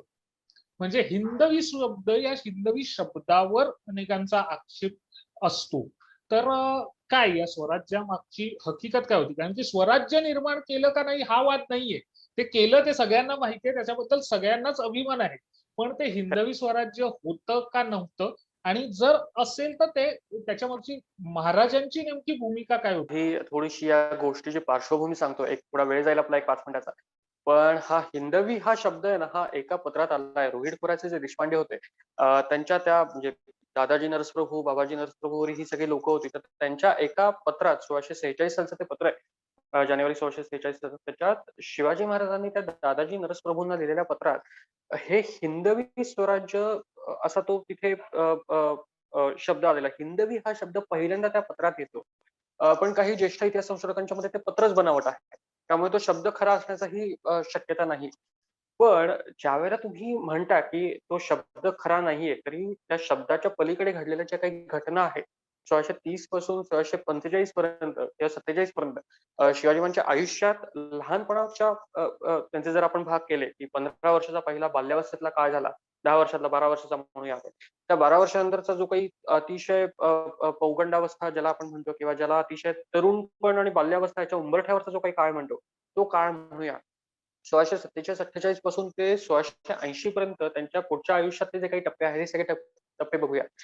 थोडी बॅकग्राऊंड सांगतो काय होतं, की 1630 साली शिवाजी महाराजांचा जन्म होतो. त्यावेळेला शहाजीराजे हे निजामशाहीत होते आणि निजामशाहीत शिवाजी महाराजांचे मोठे बंधू म्हणजे संभाजीराजे हे आणि शहाजीराजे एका वेगळ्या बाजूला आहेत. जिजाऊ साहेब शिवनेरीवरती आहेत. शिवाजी महाराजांचा जन्म होतो. शहाजीराजांनी एक वेगळंच राजकारण केलं होतं. ते म्हणजे आदिलशहा म्हणजे विजापूरची जी आदिलशाही होती. थोडंसं मी अजून मागे जाऊन सांगतो, ह्याची बॅकग्राऊंड सांगतो काय होती. 1294 मध्ये 1296 मध्ये आपण म्हणूया. 1296 मध्ये हे सगळं सुलतानी आक्रमण आपल्याकडे आलं. अल्लाउद्दीन खिल्जीचं आक्रमण आल्यानंतर खिल्जीची जी 3 आक्रमणे, 2 आक्रमणे झाली. त्याच्यात खुद्द खिल्जी असेल, त्याच्या जावयानंतर केलेलं आक्रमण असेल. या सगळ्यामध्ये यादव साम्राज्य बुडालं आणि 1307 साली हा शेवटचा म्हणजे जो हरपल्ली यादव होता त्याला 1307 मध्ये सगळं ते देवगिरीच्या किल्ल्यावर लटकवून वगैरे झालं. 1307 नंतर पुढची 1630-32 पर्यंत आपण म्हणूया किंवा हा जो काही कालखंड आहे, त्याच्यात 325 वर्ष महाराष्ट्रावरती ज्या काही सुलतानी सत्ता राज्य करतात, या सत्तांमध्ये लोकांना जे काही सहन करावं लागतं किंवा लोकांच्या जे काही दैनंदिन जीवनावरती परिणाम होतात, तुम्ही मोकळेपणे वागू शकत नाही. तुम्हाला परकीय धर्मानुसार तुम्हाला आचरण करावं लागतं. तुमच्या घरातल्या स्त्रिया सुरक्षित नाहीत. तुमच्या घरातले पुरुष हे त्यांचे गुलाम आहेत, अशा पद्धतीने तुम्हाला वागवलं जातं. तुमच्या घरातलं जे काही साहित्य आहे ते त्यांचं आहे. एखाद्या सुलतानाच्या किंवा एखादा सुलतानही एक वेगळी आपण वेगळ्या लेव्हलचा समजून चालू. तो त्याच्या राजवाड्यातनं कधीच बाहेर येणार नाही. पण त्याची जी काही लोकं असायची, सामान्यातल्या सामान्य जो काही त्याचा सरदार असेल, ज्याला त्याच्या दरबारात काडीचीही किंमत नसेल, पण तो त्या गावात जायचा आणि तो एखादा राजा असल्यासारखा वागायचा. तो कोणाच्याही घरात घुसायचा. कोणाच्याही मुलीला किंवा त्याच्या पत्नीला पळवून न्यायचा. तो जो माणूस असायचा त्याला नेऊन बैलाप्रमाणे त्याला कामाला जुंपायचा. त्याला गुलामीत ढकलायचा. जी काही गुरं असायची त्यांची कत्तली व्हायच्या त्यांच्या. जो काही पैसा वगैरे असेल तो सगळा लुटला जायचा. अशा पद्धतीने ज्यावेळेला हे व्हायचं त्यावेळेला लोकं त्याच्यात पिचली गेली होती आणि समर्थांची जी काही आपल्याला सुरुवातीची संपदा मिळते, की अ, समर्थ संपूर्ण भारतभर फिरतायत आणि त्यांना ती सगळी परिस्थिती दिसते. समर्थांचं एक काव्य मला सांगावसं वाटतं, की ते भारत भ्रमण करता ते पंढरपूरला गेले आणि पंढरपूरला विठ्ठलाच्या समोर उभं राहून त्यांनी एकदम त्यांचा राग अनावर झाला आणि त्यांनी त्या विठ्ठलाला अचानक त्या रागाच्या तिरिमिरीत विचारलं आणि ते काव्य त्यांचं प्रसिद्ध आहे, की "इथे तू उभा काय आहेस तू? त्या तू कमरेवरती हात ठेवून तू उभा आहेस. तू राम आहेस मला माहिती आहे. तू विष्णू आहेस मला माहिती आहे. तू कृष्ण आहेस मला माहिती आहे." विठ्ठल कृष्णाचा अवतार आपण म्हणतो, विष्णूचा अवतार म्हणतो. तू मागच्या जन्मात काय केलंयस? तू राम आहेस. तुझं ते अंगावर ते चाप बाण होतं, तुझं धनुष्य होतं. तू काय केलंयस? तू नुसता उभा काय? तुला दिसत नाही का आजूबाजूला काय चाललंय? तुला देव म्हणून आम्ही का म्हणावं? तर तू आत्ताचा जो तुझा अवतार आहे तो बाजूला टाक आणि तुझा पूर्वीचा जो अवतार आहे तो कृष्णाच्या रूपात ये, तो रामाच्या रूपात ये. पण या सगळ्यांना जी काही प्रजा पिडलेली आहे, या सगळ्यांना वाचव. योगायोग काय मला माहित नाही. त्याच वेळेला बरोबर शिवाजी महाराजांचा जन्म इथे झालेला आहे. 2-4 वर्ष पुढे मागे झाले असेल. त्या काव्याचा आपल्याला काळ माहीत नाहीये नेमका केव्हाचा आहे. पण समर्थांचं जे काही 1608 ला त्यांचा जन्म आहे. 1620 पासून ते 1632 पर्यंत त्यांचं भारत भ्रमण पूर्ण चालू होतं पुढे. 32 ते 44 त्यांचं भारत भ्रमण चालू होतं पुढे. पण या सगळ्या कालखंडातच हे एकंदरीतच आहे आणि शिवाजी महाराजांचा जन्म होतो. शिवाजी महाराजांचा एक उल्लेख आपल्याला मिळतो, की 1642 साली ते बंगलोरला गेले. शहाजीराजांच्या सुरुवातीचा जो काही प्रयत्न होता तो सगळा फसला. शिवाजी महाराज बंगलोरला गेले. तिथून ते विजापुरात आले. विजापुरात आल्यानंतर सुलतानी त्यांनी पहिल्यांदा बघितली. तिथे जे काही गोमांस टांगलेलं असायचं किंवा ज्या पद्धतीने हिंदूंना ती वागणूक दिली जायची ते सगळं त्यांनी बघितलं. तिथून त्यांच्या डोक्यात हळू ती सगळी चक्र फिरायला लागली. महाराजांचा एक उल्लेख आपल्याला मिळतो, की त्यांनी तो आदिलशहाला मुजरा केला नव्हता. त्या दरबारात असताना आणि ती वेळ मारून देण्यात आली, की मुलगा लहान आहे त्यामुळे त्यांनी केलं नसेल वगैरे अशा पद्धतीने. पण ही जी शिकवण आहे, ही शिकवण शिवाजी महाराजांना जिजाऊ साहेब आणि शहाजीराजे या दोघांकडनं कायम मिळत गेली. सुलतानीच्या विरुद्ध आपल्याला उभं राहायचंय आणि शहाजीराजांनी जो प्रयत्न सुरुवातीला केला होता 1630 ते 1633 पहिला प्रयत्न त्यांचा बंडाचा होता. ते बंड चिरडल्या गेलं. नंतर त्यांनी निजामशाहीत प्रवेश केला. निजामशाहीत गेल्यानंतर त्यांनी इनडायरेक्टली हिंदू स्वराज्य स्थापन करण्याचा प्रयत्न असा केला, की त्यांनी ते स्वतः वजीर बनले आणि तो जो मुर्तजा निजाम लहान होता, 4 वर्षाचा मुलगा होता. त्याला त्यांनी आपल्या मांडीवरती बसवून तो राज्यकारभार बघायचा. म्हणजे इनडायरेक्टली तुम्हाला बावला जो काही पपेट ज्याला आपण म्हणतो, ते नंतर मराठ्यांनी दिल्लीच्या बादशहाच्या बाबतीत केलं होतं. की बादशाह बसवायचा पण कारभार आपण करायचा. तर शहाजीराजांनी सुरुवात तिथून केली आणि हे जे स्वराज्याचं स्वप्न आहे किंवा त्याच्या मागची जी विचार करण्याची जी काही पद्धत आहे, ही सगळी शहाजीराजांची होती आणि शहाजीराजांचंच ते पुढे सगळं शिवाजी महाराजांनी उचललं. शहाजीराजे पहिली पायरी होती किंवा पहिलं पाऊल होतं. त्यामुळे शहाजीराजांना त्याच्यात तेवढा काय म्हणू आपण त्यांना यश मिळालं नाही आणि शिवाजी महाराजांना त्यातनं ज्या काही सुरुवातीच्या चुका झाल्या होत्या, त्या सगळ्या निस्तरून पुढे व्यवस्थित करता आलं. पण हे ज्यावेळेला 325 वर्षाचं ज्यावेळेला शिवाजी महाराज बघतात, त्याच्यात सिद्धी असतील, त्याच्यात पोर्तुगीजांसारखे ते लोकं असतील. इंग्रज त्या मानाने बरेचसे सभ्य होते, पण ते धुतल्या तांदळासारखे नव्हते. सुलतानांमध्ये विजापूरची आदिलशाही होती. गोवळकोंड्याची कुतुबशाही तोपर्यंत थोडीफार माईल्ड झालेली होती. निजामशाही तर बुडालेलीच होती आणि उत्तरेतील सगळ्यात मोठी जी काही शाही होती ती होती मुघलांची. या मुघलशाहीतही शहाजहान असेपर्यंत किंवा शहाजहानच्या नंतर जर दाराशुकोव बसला असता, तरीही कमीत कमी अकबराने जी काही पद्धत घालून दिली होती, म्हणजे अकबर सहिष्णू होता किंवा त्यांनी जी काही पद्धत घालून दिली होती ती चांगली होती. असं माझं अजिबात म्हणणं नाहीये. ते त्यांच्या राजकीय दृष्टीने त्यांनी सोयीसाठी केलेलं होतं किंवा सगळ्यांना सामावून घेणं वगैरे हे जे काही गोडी गुलाबीने करण्याचा जो काही प्रयत्न होता तो एक वेगळ्या लेव्हलचा होता. पण शहाजहान किंवा दाराशुको हा त्याच बाबतीत होता. पण ज्यावेळेला औरंगजेब गादीवरती बसतो 1658 साली, बापाला तो कैदेत घालतो. एक एक 2 भावांना तो मारून टाकतो. त्याचा एक भाऊ त्या अ, अ, औरंगजेबाच्या एकंदरीतच कारनाम्यांमुळे पळून जातो. तो तो जगातून नाहीसा होतो, की त्याचा पत्ताही कधी लागत नाही. इतका तो घाबरून जातो.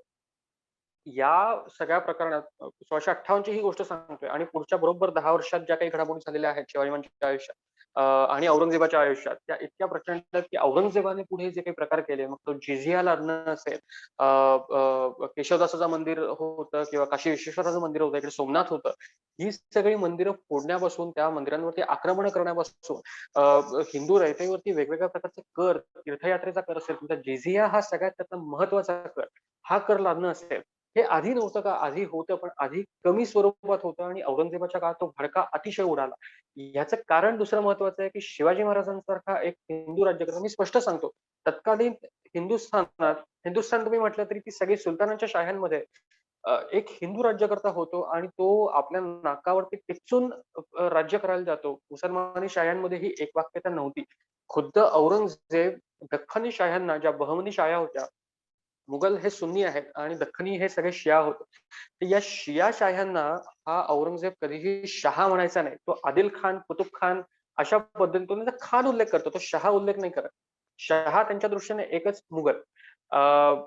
1666च्या आधीची थोडीफार एक घटना आपल्याकडे आहे, की जो इराणचा शाह अब्बास होता, तर त्याला या औरंगजेबाने काही नजराणे वगैरे दिले होते.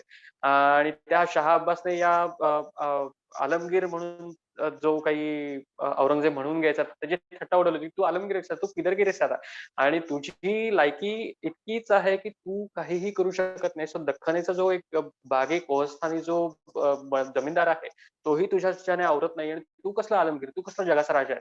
हा शाह अब्बास इराणवरनं चालून येत होता आणि तो मध्येच त्याचा मृत्यू झाला. तो मारला गेला किंवा मेला आपण म्हणूया. पण त्याने औरंगजेब वाचला. पण ही जी काही सगळी गोष्ट आहे, हे शिवाजी महाराज लहानपणापासून बघत आलेले आहेत. कशा पद्धतीने सगळं चालतं, कशा पद्धतीने देवळांचा उच्छेद होतो. अ, देवळांचा उच्छेद जो औरंगजेबाने नंतर केला हा आधीच्या काळात झाला नव्हता असा नाहीये. अ, शिवभारत जे मी मगाशी म्हटलं, ते शिवभारतात एक आपल्याला उल्लेख असा मिळतो, की अफझल खान ज्यावेळेला स्वराज्यावरती चालून आला, त्यावेळेला शिवाजी हा काफिर आहे किंवा शिवाजी हा अ, अ, अ, अ, बुतचा पुजारी, मूर्तिपूजक आहे तो. तर तो त्याला मारण्याचं किंवा त्याला पकडण्याचा माझा हेतू काय आहे, तर या शिवाजीने कल्याण भिवंडी म्हणजे भीमपुरी असा भिवंडीचा उल्लेख आहे. तर कल्याण भिवंडीच्या ज्या काही मशिदी होत्या, त्या मशिदी जमीनदोस्त करून शिवाजीने पुन्हा तिथे बुतखाने उभारले. अशा पद्धतीचा हा अफझल खानाचा आरोप आहे आणि त्या आरोपाचा एक काय म्हणू त्याचं परिमार्जन करण्यासाठी त्या चुकीचं शिवाजी महाराजांनी केलेल्या गुन्ह्याची त्यांना शिक्षा देण्याकरता आपण शिवाजी महाराजांवर चालून जातोय. ही गोष्ट केव्हाची आहे? शिवाजी महाराजांनी कल्याण भिवंडी घेतली 1657 साली. अफझल खान चालू आला 1659 साली. म्हणजे गेल्या 2 वर्षापूर्वी शिवाजी महाराजांनी कल्याण भिवंडीतल्या मशिदी जमीनदोस्त केल्या आणि तिथे स्वतःचे बुतखाने उभारले. असा उघड-उघड आरोप अफझल खानाने केलेला आहे. ह्याच्या पुढचा आणखीन एक उल्लेख आपल्याला मिळतो तो म्हणजे शोणाचलम किंवा शोणाचलपतीचं जे मंदिर आहे दक्षिणेतलं. समेती पेरुमलचं जे जे मोठं शिवालय, जी 2 शिवालय होती, ते शिवालय सुलतानी अंमलात शिवाजी म्हणजे दक्षिण दिग्विजयातला सगळा प्रकार आहे. सुलतानी अंमलात ही शिवालय पाडली गेली होती आणि तिथे मशिदी बांधल्या गेल्या होत्या. तर त्या मशिदी पाडून शिवाजी महाराजांनी पुन्हा मंदिरं बांधण्याचे उल्लेख आदेश दिलेले होते आणि ती मंदिरं पुन्हा बांधली गेली होती. गोव्यातलं तिथे सुलतानी अंमल नव्हता. तिथे शाह्यांचा अंमल नव्हता, पण तिथे पोर्तुगीज होते. जे गोव्यातलं सप्तकोटीश्वराचं जे नारव्याचं मंदिर आहे, ते मंदिर शिवाजी महाराजांनी मोठ्या प्रमाणात उभारलं. अ, आपलं श्रीशैल्यमच्या बाजूला जे काही गोपूर आहेत, ते शिवाजी महाराजांनी उभारले. अशा पद्धतीचे निरनिराळ्या ठिकाणची जी काही देवालयं होती, त्यांचाही उद्धार करण्याचं काम शिवाजी महाराजांनी केलं आणि ह्याच्या मागचं जे काही एकंदरीत दिसतं, अ, जे काही धर्माचं अधिष्ठान जे रामदासांनी म्हटलंय, की देवधर्म गोब्राह्मण. आता गोब्राह्मण हा शब्द जातीवाचक नाहीये. तिथे ब्राह्मण म्हणजे फक्त डोक्यावर शेंडी ठेवणारे आणि जानवं बांधणारे हे ब्राह्मण असं नाही. तो कोणत्याही देवळातला पुजारी असो, तो कोणत्याही देवळातला गुरव असो, तो कोणत्याही जाती धर्माचा पुजारी असो. पण त्या जाती धर्माच्या माणसांना त्या प्रत्येक माणसाचं देवालय सुरक्षित राहावं, हे ज्याच्या काळात घडलं तो शिवाजीराजा तू आहेस. तर देवधर्म गोब्राह्मण करावया संरक्षण हृदयस्थ झाला नारायण प्रेरणाखाली. ज्या विष्णूने, ज्या नारायणाने ज्याच्या हृदयात प्रेरणा दिली, तर तो शिवाजीराजा तू आहेस. अशा पद्धतीने सगळं आहे. पण शिवाजी महाराजांनी एक मला अजून थोडक्यात सांगावसं वाटतं, की शिवाजी महाराजांचं हिंदुत्व ज्यावेळेला आपण म्हणतो, हिंदुत्व हा शब्द नंतरचा आहे खूप. आपण त्याला हिंदवी किंवा हिंदुत्व या चौकटीत बांधायला नको. पण शिवाजी महाराजांचा धर्माकडे बघण्याचा जो काही दृष्टिकोन होता, तो इतका साधा सोपा होता, की माझ्या धर्माबद्दल मला प्रचंड अभिमान आहे. पण मी दुसऱ्याच्या धर्माची अवहेलना करणार नाही किंवा दुसऱ्याचा जो काही धर्म आहे, तो धर्म त्याला माझा धर्म मी त्याच्यावरती लादणार नाही. पण त्याच्या बरोबरीने त्यांची एक शिकवण इतकी कणखर होती किंवा इतकं ते टू द पॉइंट होतं, की तुमचा धर्म तुम्ही आमच्यावरती लादू पाहाल, तर ते आम्ही सहन करणार नाही आणि तुमचा धर्म तुम्ही आमच्यावरती लादू पाहायला गेलात, तर आम्ही तुम्हाला जशास तसं उत्तर देऊ आणि आम्ही तुम्हाला तितकंच कडक शासन करू. याचं एक उत्तम उदाहरण म्हणजे गोव्याचे पोर्तुगीज पाद्री होते. जेजुईट प्रिस्ट जे होते. तर महाराजांनी ज्यावेळेला कोडाळ प्रांतावरती स्वारी केली होती, त्यांना आधी ऑफिशियली जो पेडण्याचा देसाई होता, तो देसाई त्याच्या मार्फत ते कोडाळ प्रांतात सगळं मिशनरांचं काम चालू होतं. तर महाराजांनी आधीच त्यांना वॉर्न केलं होतं, की तुम्ही हे प्रकार ताबडतोब थांबवा. आमचं स्वराज्य ऑलरेडी रत्नागिरी क्रॉस करून कुडाळपर्यंत पोहोचलेलं आहे. लवकरच आम्ही हाही प्रदेश ताब्यात घेणार आहोत. त्यावेळी तुम्हाला सुरक्षित राहायचं असेल, तर हे प्रदेश हे जे काही तुमचे कारनामे चाललेत ताबडतोब थांबवा. त्या लोकांनी ऐकलं नाही आणि शिवाजी म्हणजे कोण एक सामान्य बंडखोर आहे आणि त्याला विजापूर किंवा मुघलांच्या फौजा येऊन सहज चिरडू शकतात. अशा पद्धतीने हे पोर्तुगीजांचं एकंदरीत चालू होतं. शिवाजी महाराजांनी बघितलं आणि ते जे काही धर्मप्रसाराचं काम करणारे जे पाद्री होते त्यांना पकडून आणलं. त्या मिशनऱ्यांची 4 मिशनऱ्यांची डोकी शिवाजी महाराजांनी मारण्याचा उल्लेख ऑर्डर्स देऊन टाकल्या आणि त्या 4 पाद्र्यांची डोकी कापण्यात आली. त्यांना उघड-उघड हा स्ट्रेट अवे संदेश त्यांना वॉर्निंग होती, की तुम्ही अजून हे असं चालू राहिलं, तर आम्ही गोव्यात घुसू, आम्ही बारदेशमध्ये घुसू आणि तुमच्या लोकांची जी तुम्ही तुमचा धर्म लादण्याचा प्रयत्न करताय, तुम्ही विहिरींमध्ये पाव टाकण्यापासून असेल किंवा तुमचे जे काही इन्क्विजिशनचे प्रकार घाणेरडे चाललेले आहेत, अतिशय घाणेरडे प्रकार होते. अंगात तेलाचे डगले घालून लोकांना जाळलं गेलं होतं. इथपर्यंत हे सगळे इन्क्विजिशनचे प्रकार झालेले होते. जिवंत माणसं तुला मिशनऱ्यांनी सांगितलंय, की तुला ख्रिश्चन व्हायचंय. मी ख्रिश्चन होणार नाही. त्याचे हातपाय धरायचे, त्याचे बांधायचे, त्याच्या अंगात ते पोती असतात, ती पोती 2 बाजूनी तोडायची, त्याच्या अंगात घालायचं, त्याला तेल ओतायचं, त्याला बाजारात मोकळं सोडायचं आणि त्याला पेटवून द्यायचं. तो स्वतःला वाचवूही शकायचा नाही. इतक्या वाईट पद्धतीने हे सगळे अत्याचार चालू होते. शिवाजी महाराजांनी बघितलं आणि हे जे काही मिशनरी होते त्यांची डोकी मारून टाकली. अचानक दहशत बसली आणि पुढच्या क्षणापासून गोव्यातले म्हणजे त्या हद्दीवरती म्हणू आपण. प्रत्यक्ष गोव्यात शिवाजी महाराजांचं नियंत्रण असणं शक्य नव्हतं. पण गोव्याच्या हद्दीत जे काही पोर्तुगीजांचे उद्योग चालू होते ते त्या क्षणी थांबले. तर हे जे काही असतं की जशास तसं उत्तर देणं गरजेचं असतं. आम्ही आमचा धर्म तुमच्यावरती लादत नाहीये ना, तुम्ही तुमचा धर्म आमच्यावरती लादण्याचं काही काम नाही. तर हे जे काही तुम्हाला दिसतं, मग तुम्हाला जर ते हिंदवी स्वराज्य व्हावे हे श्रींची इच्छा किंवा हे अशा पद्धतीची वाक्य जर तुम्हाला नाकारायची असतील किंवा ते हिंदवी स्वराज्याचं पत्र जर तुम्हाला बनावट ठरवायचं असेल, तर तुम्ही बिनधास्त ठरवा. तुम्हाला शिवाजी महाराज हे हिंदुत्ववादी नव्हते, हिंदुत्ववादी होते. हे जर लेबल तुम्हाला लावायचं नसेल, तर तुम्ही बिनधास्त लावू नका. पण तुम्ही हे शिवाजी महाराजांनी केलेल्या घटना आहेत, त्या तर तुम्ही नाकारू शकत नाहीयेत आणि त्या तुम्ही कशा इतिहासातून पुसून काढा. त्या पुसण्याकरता नक्कीच, तुमच्याकडे काही उपाय नाही नक्कीच. आणि त्या कोणी पुसूही शकत नाही थोडक्यात सांगायचं. येस. शिवाजी महाराजांचं कार्य इतकं मोठं आहे म्हणजे दुर्दैवाने म्हणून शिवाजी महाराजांचं आयुष्य तेवढं नाही मोठं होऊ शकलं, पण त्या जे काही त्यांना आयुष्य लाभलं त्या आयुष्यात त्यांनी केलेलं कार्य आहे ते हिमालयाच्या उंचीचं किंवा त्याहीपेक्षा मोठं, जसं मराठीत आपण म्हणतो एक विशेषण तसं म्हणू शकतो त्याला. बोलण्यासारखं खूप आहे पण वेळेची मर्यादा आहे कौस्तुभ. पण मला जाता जाता एका प्रश्नाचं उत्तर तुझ्याकडनं घ्यायला आवडेल, आपल्या प्रेक्षकांनाही ते ऐकायला आवडेल. ते म्हणजे की एवढे वाद आजूबाजूला आहेत, सामान्य माणसाच्या दृष्टिकोनातून बघायचं तर नेमकं काय खरं म्हणजे आजच्या सोशल मीडियाच्या आणि एकूणच टेक्नॉलॉजीच्या जमान्यात तर अशी परिस्थिती आहे की अनेक पुस्तकं शिवाजी महाराजांवर एवढं साहित्य लिहिलं गेलंय. वेगवेगळ्या विचारधारेच्या लोकांनी वेगवेगळ्या साहित्य निर्मिती केलेली आहे.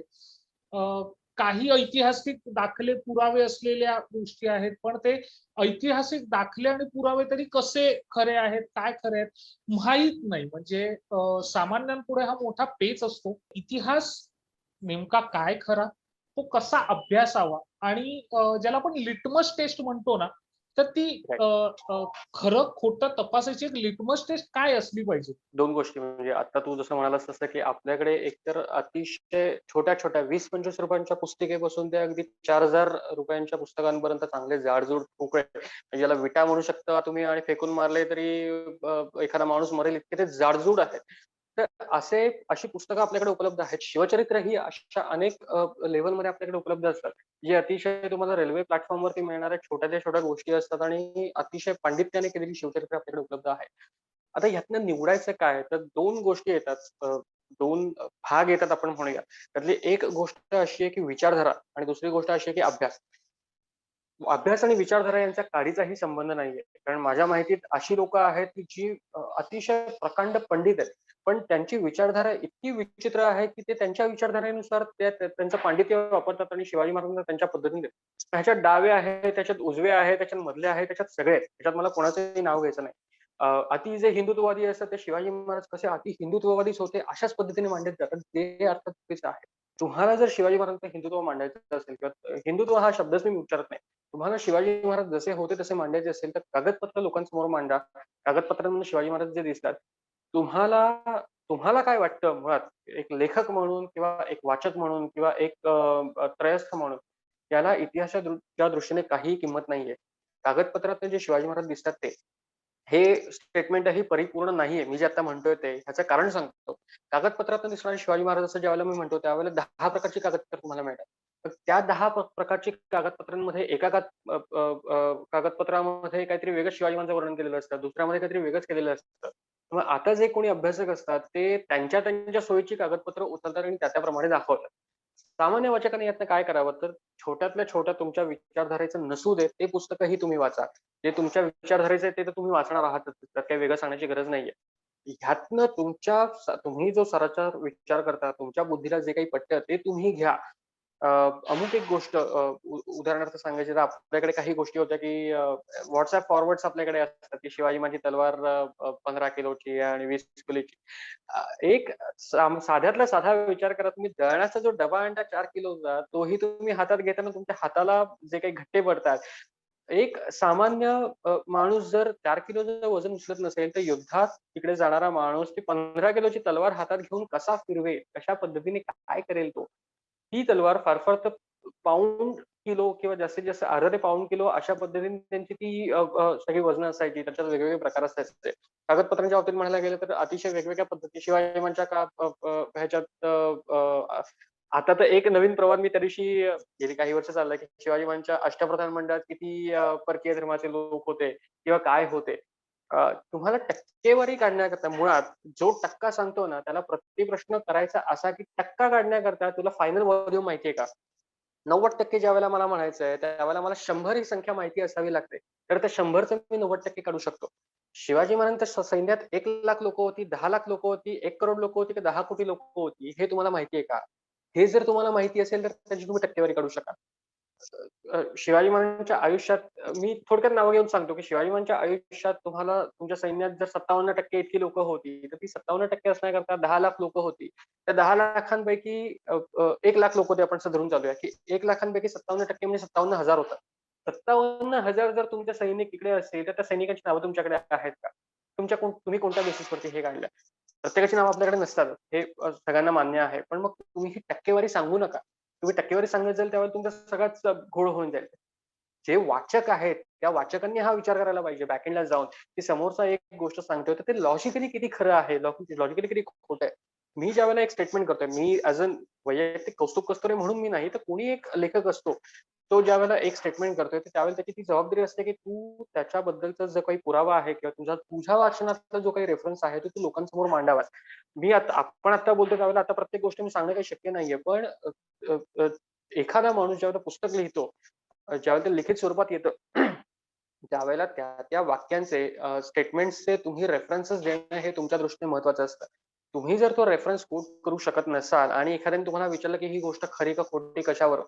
तुम्ही जर तो रेफरन्स त्याला देऊ शकत असाल, तर तुम्ही निसंशय खरे ठरता. त्याच्यानंतर तुमचा वाद जो काही असेल, तो नंतर पुढे चर्चा चालू राहील, की तो दिलेला पुरावा खरा आहे का खोटा आहे? पण जर तुम्ही बेसलेस एखादी चर्चा करत असाल, तर वाचकाने मुळात ती गोष्ट लक्षात ठेवली पाहिजे, की समोरचा देतोय, सांगतोय, त्याला पुरावा काहीच नाही, तर ती गोष्ट मी मान्य का करावी? तर पहिली पायरी वाचकांच्या दृष्टीने एखादा इतिहास तज्ञ स्वतःला जो म्हणवतो तो किंवा लेखक किंवा जो वक्ता असतो तो तुम्हाला ते पुरावे देतोय का? तो पुरावे देत नसेल, त्याला पहिल्यांदा बाजूला काढा. तुम्ही ज्यावेळेला सबसेट्स एखाद्याचे करत जाता युनिव्हर्सल सेटमधनं त्यातनं पहिला सबसेट काढण्याचा हा पॅरामीटर हा आहे, की त्यातनं जे काही आहेत विदाऊट पुराव्याची जी काही स्टेटमेंट्स आहेत ती बाजूला करा. अशा माणसांनाच तुम्ही बाजूला करा. उरतात कोण? तर कागदपत्रांचे प्रकार असतात अर्थात. तर त्या कागदपत्रांच्या प्रकारांवरती कोणत्या गोष्टींवरती विश्वास ठेवतात ती लोकं. एखाद्या विचारधारेवरती विश्वास ठेवतात ती लोकं येतात. एखादी विचारधारा सोडून कागदपत्रांवरती विश्वास ठेवतात ती लोकं. तर ती कागदपत्र पण खरी आहेत का खोटी आहेत ह्याच्यावरती वाद घालणारी लोकं परत वेगळी येतात.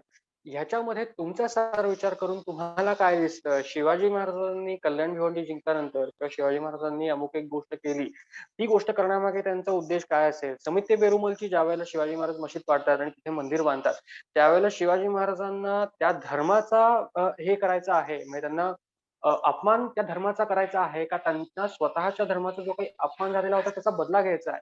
ते स्थिरस्थावर करायचं आहे. इथे एक गोष्ट तुम्हाला लक्षात घ्यावी लागते, की मशीद पाडली म्हणून इस्लामचा अपमान झाला असा अर्थ होत नाही.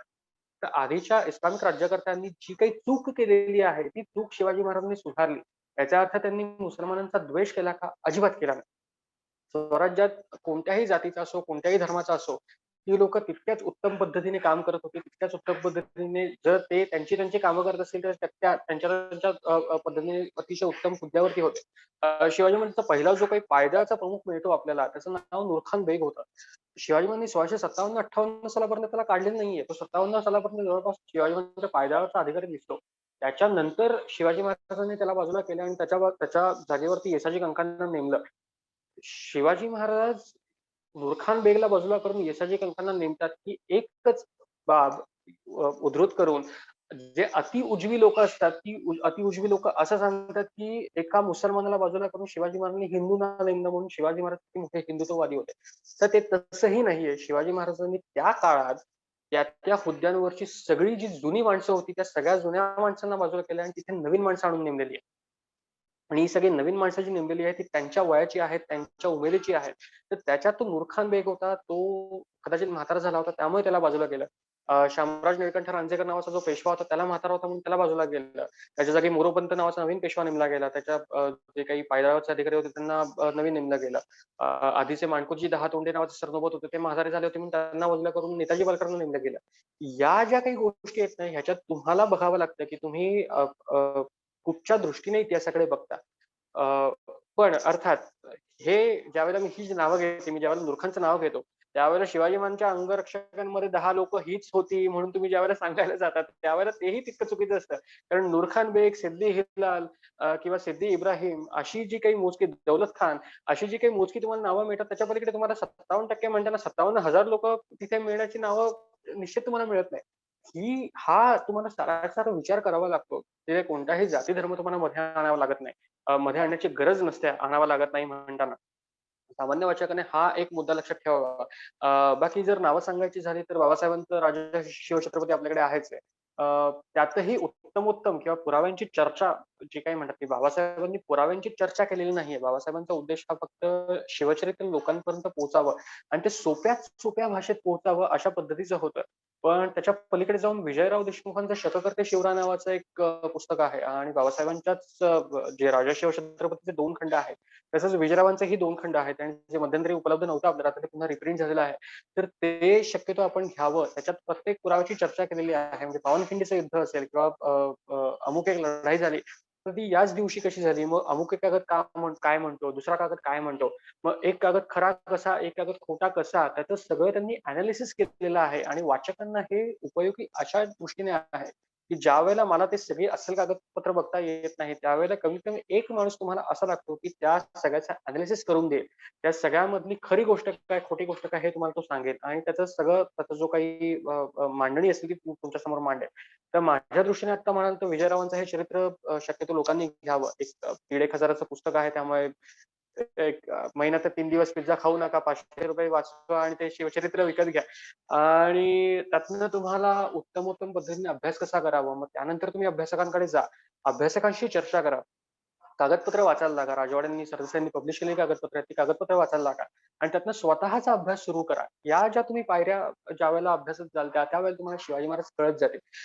₹15 आणि ₹20 पुस्तक वाचून स्टेशनवरचं ते शिवाजी महाराजांनी सर्जिकल स्ट्राईक केला आणि शिवाजी महाराज थेट जाऊन घुसले. शिवाजी महाराजांनी केली आणि शिवाजी महाराज बाहेर आले. या 4 ओळी तुम्हाला शिवचरित्र कधीही कळणार नाही. नक्कीच, नक्कीच. कौस्तुभने आपल्याला सांगितलेलं आहे.